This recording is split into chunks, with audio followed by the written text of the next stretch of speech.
சினிமால நிறைய actor, actresses அதுவும் அவங்களுடைய லைஃப்ல ஏதாச்சும் ஒரு ட்ராஜடி வந்துச்சு அப்படின்னா ரொம்ப ஃபேமஸ் ஆயிடுறாங்க. அந்த வகையில நிறைய பேருக்கு இவங்கள தெரிஞ்சிருக்குமான்னு கூட தெரியல. ஆனா இந்த சம்பவத்துக்கு அப்புறம் எல்லாருக்குமே இவங்கள தெரியும்.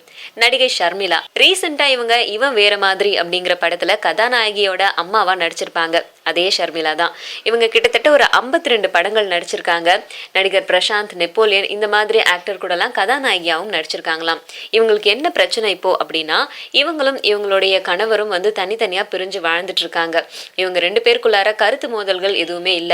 ஆனா இவங்க விருப்பப்பட்ட மாதிரி கணவருக்கு நல்ல மனைவியாவோ இல்ல அவங்களோட அம்மாக்கு நல்ல மருமகளாவோ நடந்து கொள்ள முடியலையாம். ஆனா அவங்களுடைய கணவர் "நீ நடிச்சு பணம் கொடுக்கணும், ஆனா எங்க 2 பேரையும் கவனிச்சுக்கணும்" அப்படின்னு எதிர்பார்க்கறாங்களாம். நடிக்க போனதுனால இந்த 2 விஷயங்களையும் சரிவர அவங்களால செய்ய முடியல.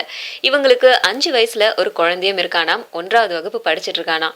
சமீபத்துல அவங்களுடைய குழந்தைய காணாமாம். எங்க போனா ஏது எதுவுமே தெரியலையாம். ஆனா நைட்ல அவங்களோட கணவர் ஃபோன் பண்ணி தொடர்ந்து தொந்தரவு கொடுத்துக்கிட்டே இருக்காராம். குழந்தைகிட்ட ஃபோனை கொடுத்து அவங்கள திட்டி திட்டி பேச வைக்கிறாராம்.